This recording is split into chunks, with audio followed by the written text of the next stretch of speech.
The black ship drifted through the void, its hull battered, its systems failing van by van. Captain Elias Rains leaned heavily against the bridge console, his vision blurred from exhaustion and the sharp pain in his ribs. They had fought. They had lost. And now they floated through the abyss, their fate uncertain. The enemy fleet had withdrawn, satisfied that the black ship was as good as dead. But Rains wasn't ready to surrender. The crew worked in silence, their movements sluggish, their morale shattered. The emergency lights flickered, casting long shadows across the bridge. Status report, Rains muttered, his voice hoarse. Commander Lin, her face bruised, scanned the damage assessments. Hull integrity at 15%. Power reserves almost gone. Weapons offline. We have less than 6 hours of oxygen left. The weight of defeat pressed down on them all. Outside, the void stretched endlessly, indifferent to their suffering. The silence in the cabin was deafening, broken only by the occasional static of malfunctioning systems and the soft hum of failing life support. Lin exhaled sharply, trying to suppress the tremor in her voice. We should send a distress signal. Rains barely moved, his fingers gripping the edge of the console. To who? No one's coming for us. He closed his eyes briefly, pushing down the frustration, the pain, the sense of doom clawing at his gut. He had seen hopeless situations before, had crawled out of them by sheer will, but this felt different. This felt final. Somewhere behind him, Lieutenant Aorlan struggled to patch together the remaining communication relays, his hands shaking as he muttered curses under his breath. If I can just get comms back online, we might reach the outer patrols, he said, though even he didn't sound convinced. Lin shook her head. We don't have the power to transmit that far, not in our condition. Another shudder passed through the hull, a reminder of just how fragile they had become. Rains inhaled deeply, forcing himself upright. We're not dead yet. Not until we stop trying. The crew exchanged weary glances, their belief in his words wavering, but the alternative was worse, accepting defeat, drifting into the abyss, waiting for the oxygen to run out. Rains refused to let that happen. We need a plan, he said, turning to Lin. Something, anything. What do we have left? She hesitated before responding, as if trying to find an answer that wouldn't sound completely futile. We still have maneuvering thrusters, barely. If we shut down everything else, we might be able to drift toward some kind of cover. Rains nodded, considering their options. There was a debris field about 600 kilometers back. If we can make it there, we might find something to salvage. It was a desperate move, but at least it was something. The alternative was to remain here, waiting to die. Lin frowned, rubbing at a deep gash on her temple. Even if we make it, there's no guarantee we'll find anything useful. And if the enemy left patrols behind, we won't stand a chance. Then we make sure we look like just another piece of wreckage, Rains countered. Minimal thruster use, no transmissions, no lights. We go dark and hope no one's watching. Silence stretched across the bridge as the crew absorbed the weight of the decision. There was no good option. There never was. But at least this gave them a fighting chance. Get to work, Rains ordered, forcing steel into his voice. We have 6 hours of air left. Let's make them count. Lin nodded grimly and began issuing orders, her voice steady despite the uncertainty. Aorlan continued working on the failing systems, his fingers moving faster now, as if renewed by the mere possibility of survival. The crew, though exhausted, responded to the unspoken command. Hope, no matter how fragile, was still worth clinging to. Rains let out a slow breath, staring into the abyss outside. He had no idea what awaited them in that debris field, no guarantee they would even make it that far, but one thing was certain. He was not ready to die. Not yet. Rains exhaled slowly, willing himself to think through the exhaustion. They had been pushed to the brink, but he refused to let this be their end. If the enemy thinks we're dead, we have an advantage, he said, his voice steady despite the pain. Lin frowned. An advantage? We have nothing left. Not yet, Rains countered. His mind worked through the possibilities, grasping at fragments of hope. We still have our thrusters. If we cut all remaining power and drift, we might be able to reach that debris field we passed earlier. We can use it for cover, scavenge what we need to get the ship moving again. The crew exchanged uncertain glances, but it was better than doing nothing. Lin sighed. It's a long shot, Captain. Everything we do from now on is a long shot, Rains admitted. But if we stay here we die. That was enough to put them in motion. Lin turned back to the failing console, inputting commands to reroute the last dregs of power to the navigation thrusters. If we do this, we'll be cutting life support to critical levels. The air won't last more than a few hours. We'll just have to move fast, Rains said. The crew braced themselves as the ship adjusted course, the sluggish lurch barely noticeable in the silent vacuum. The emergency lights flickered as power was drained from systems. The ship became a lifeless husk, its presence almost indistinguishable from the drifting wreckage they hoped to hide among. Every action felt like a gamble, every decision resting on a blade's edge. The ship inched toward the debris field, its movements slow, deliberate. Time stretched painfully as the distance between them and their only hope of survival closed inch by inch. Lin monitored the scanners, watching for any sign that their movement had bin detected. So far, no activity from the enemy fleet, she reported. They really think we're dead. Let's keep it that way, Rains said. The black ship blended seamlessly into the graveyard of ruined vessels, ghostly remnants of battles long past. They drifted deeper into the wreckage, careful not to disturb the scattered remnants of fallen ships. If we can find a power cell or even some auxiliary thrusters in one of these wrecks, we might have a chance at getting propulsion back online, Aorlan muttered as he scanned the derelicts through the. Lin's fingers hovered over the controls. I think I see something. There's a ship not too far from here, it's not completely destroyed. Might still have salvageable components. Rains narrowed his eyes at the looming silhouette. Can we dock? Barely. We'll need to do it manually, but it's close enough that we won't need much power to reach it, she answered. Rains nodded. Then let's make it happen. Aorlan, suit up. Lin, you're coming too. We move fast, get what we need, and get back before someone notices us. The three of them hurried to the airlock, sealing themselves into their suits. The black ship was barely functional, but the airlock still responded sluggishly as they prepared for their desperate EVA mission. With careful precision, they pushed off toward the wrecked vessel, their suits, propulsion systems guiding them through the void. The derelict ship was riddled with holes, its hull scorched and pitted from countless impacts. As they approached, Rains could see that parts of the interior were still somewhat intact. We don't have much time, he reminded them. Aorlan, find an auxiliary power cell. Lin, check the thrusters. I'll look for anything else useful. They split up, maneuvering carefully through the dimly lit corridors. The ship had been abandoned for years, yet there was something eerie about its silent halls, as though it still held echoes of its doomed crew. Rains moved cautiously, searching for anything they could use. In one of the control rooms, he found a partially functional panel and tried to access its logs. Most of the data was corrupted, but a single transmission remained intact. His brow furrowed as he played it. Warning, unknown entity detected, systems failing, crew compromised, do not approach. The message cut off abruptly, static filling the silence. Rains, stomach twisted. Lin, Aorlan, we need to hurry. Now. Lin's voice crackled through the comms. Captain, I found the thruster module. It's old, but we can adapt it. Aorlan's got a power cell. Good. Get back to the ship. He turned away from the console, pushing off toward the exit. A shadow flickered in the corner of his vision. He span, heart hammering, but saw nothing but the void outside. Just his narrows, he told himself. But as they left the wreck and propelled back toward the black ship, Rains couldn't shake the unease growing in his gut. Something wasn't right.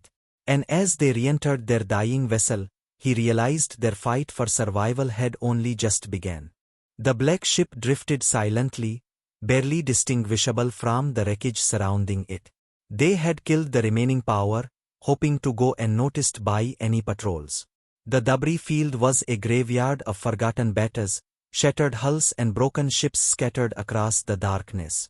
The ship groaned as Rains maneuvered them through the wreckage, using nothing but residual thrust. Every movement sent a shudder through the failing hull. The silence weighed heavy, punctuated only by the quiet breathing of the crew. Then came the sound they had feared most, a proximity alert. Lynn's fingers hovered over the controls, resisting the instinct to power up the ship. "Something's out there," she whispered. Rains peered through the crack. A shadow moved among the wreckage. Not an enemy ship, not another derelict. It was something else. Something waiting. Aorlan's voice crackled over the intercom, barely above a whisper. "It's moving toward us. Slow, deliberate. Not like a patrol." Lynn studied the scanners, but the readings made no sense. "It's not meta. It's not even reflecting our signals properly. I can't get a solid read on it." The tension in the room thickened. The thing outside crept closer, weaving through the wreckage like a predator stalking wounded prey.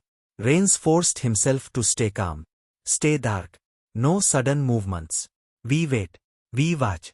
The crew obeyed, but their grip on the consoles tightened, breaths shallow as they watched the thing drift closer. It was a shape without form, a ripple in the fabric of space, barely visible against the void. It didn't move like a ship. It didn't scan like Van either. One moment it was there, a flicker on the edge of perception, the next it was gone. "Where did it go?" Aorlan asked, his voice edged with unease. "I don't know," Lynn admitted, furiously recalibrating the sensors. "But I don't think it left." The black ship shuddered suddenly, a deep groan reverberating through the hull. The lights flickered. Something was touching them. Rains shot up. "Emergency power. Now!" Lynn slammed the command, and the ship roared back to life, energy thrumming through its circuits. But whatever had latched onto them wasn't letting go. The crew scrambled as systems failed one by one, an unseen force worming its way through their ship. "It's inside!" Aorlan yelled, watching in horror as the emergency lighting dimmed to a sickly hue. The walls themselves seemed to pulse, the meta straining as if breathing. Then came the whisper, a voice that wasn't a voice, threading through their minds. "Survivors remain in darkness." It was not a command, not a warning. It was knowledge, absolute and cold. Rains clenched his fists, fighting against the nausea creeping into his thoughts. "Whatever this is, we're not waiting for it to decide our fate. Get those engines back online." Lynn fought against the failing systems, her fingers dancing across the controls. "Almost there. But we need more power. Take it from weapons, shields, anything." Rains barked. Aorlan twisted in his seat, eyes widening. "Captain." The wreckage. Through the debris field shifted, pieces of shattered ships rising and moving, no, not moving, being pulled. The black void around them rippled, taking form, pulling matter into itself. Whatever had latched onto them was not alone. It was part of something much larger. The crew watched in horror as wreckage vanished into nothingness, consumed by the growing presence around them. "We need to get out of here now," Lynn shouted. The engines sputtered, struggling against the force pulling them deeper. Rains slammed his hand on the console. "Full thrust. Everything we've got." The ship groaned, meta straining against the pressure. The thing holding them twisted, warping space itself. The whisper returned, heavier, more insistent. "Remain in darkness." The words filled their ears, their minds, pressing into them like cold hands. Aorlan gritted his teeth, fighting against the pressure. "Captain, if we don't break free now, hold on." Rains roared. The engines screamed, a final desperate push ripping them from the unseen grasp. The ship lurched forward, tearing free from the tendrils of darkness. The whisper faded, the sickly light within the cabin flickering out as the force around them receded. Silence followed, heavy and absolute. They had escaped, but the void was still watching. Rains sat back, his breath ragged. Set a course away from this field. As far and as fast as we can go. Lin hesitated. Captain, I don't think this was just some anomaly. It let us go. Then we make sure we never give it a reason to reach for us again. Rains muttered.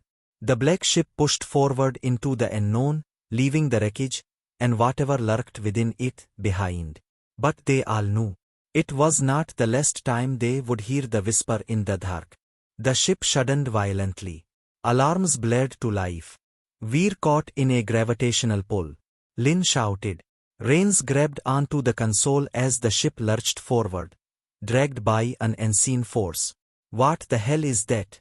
One of the junior officers pealed as data streamed onto the failing monitors. It's not debris, sir. It's alive. The wreckage around them shifted, as if disturbed by the force awakening beneath it. A shape emerged from the darkness, immense and unnatural. The enemy they had barely escaped was nothing compared to what lay ahead. Rains gritted his teeth. Full power. Now. The black ship roared back to life, engines burning with what little energy they had left. The crew worked frantically as the void swallowed them whole, and in that moment, defeat was no longer an option. They would fight. They would survive. Or they would become part of the darkness forever. The ship's hull groaned under the pressure of the unseen force, its structure creaking as if being stretched beyond its limits. Lin's fingers flew across the controls, rerouting power, forcing more thrust into the engines. We can't fight this pull. It's too strong. Rains clenched his jaw, scanning the dark expanse ahead. The thing that had emerged from the void was not merely a ship, nor a structure. It was something beyond human comprehension, an entity vast enough to cast shadows across the shattered remains of 1,000 derelicts. We don't have to fight it, he muttered, his mind racing. We just have to break free. If we push directly against it, we'll never escape. But if we angle the trajectory, skim its pull, we might be able to use it to slingshot away. Lin hesitated only a second before nodding. Adjusting vector now. The ship trembled as thrusters fired in a desperate, calculated maneuver. The gravitational force that had threatened to crush them now became their escape route. The vessel lurched to the side, spinning dangerously close to the shifting mass of wreckage and shadow. The proximity sensors wailed. Steady, Rains ordered. Just a little more. The black ship burst free, flung outward at an incredible speed. The force of the escape sent them spiraling through the debris field. Aorlan fought the stabilizers, trying to keep them from colliding with the twisted husks of forgotten batters. We're clear. Lin gasped, barely believing it herself. We actually made it. Relief surged through the crew, but it was. The sensors flared again, detecting something even worse. Captain, Aorlan said, was hollow. It's still watching us. Through the shape in the void had not moved, yet it remained as present as ever, its presence pressing against their minds. It had let them go, but not before marking them. A deep, thrumming sound resonated through the hull, though no one spoke. It was as if the void itself had whispered something only their souls could hear. We're not meant to be here, Lin said quietly. It's ancient. It doesn't see us as enemies. It sees us as intruders. Rains exhaled slowly. Then we make sure we never cross its path again. With their engines barely holding together, the black ship fled. The eerie silence of the void swallowed the battlefield behind them. Whatever had been lurking in the shadows of dead ships had retreated, for now. The crew remained tense, every shift in the monitors sending new waves of paranoia through them. They had won their survival, but something told them they had merely scratched the surface of something far greater, something far older than any empire or war they had ever known. Set course for neutral space, Rains commanded. Let's get as far away from this graveyard as possible. As the ship pushed into the emptiness, the tension began to dissipate, but no one spoke. They had survived, but the experience had left a scar on them all.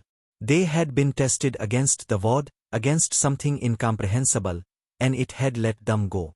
But it had also watched. It had learned. And somewhere out in the great black unknown, it was waiting. Rains sat back, rubbing a hand over his tired face. Let's hope we never have to find out what else is out there, he muttered.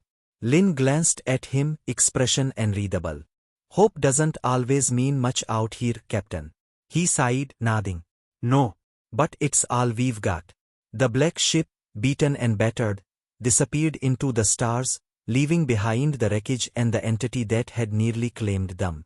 But as they vanished into the void, when last signal flickered on the failing sensors, a pulse from the darkness, a sign that the battle was far from over. And in the west, and feeling reaches of space, the whisper returned. Survivors remain in darkness.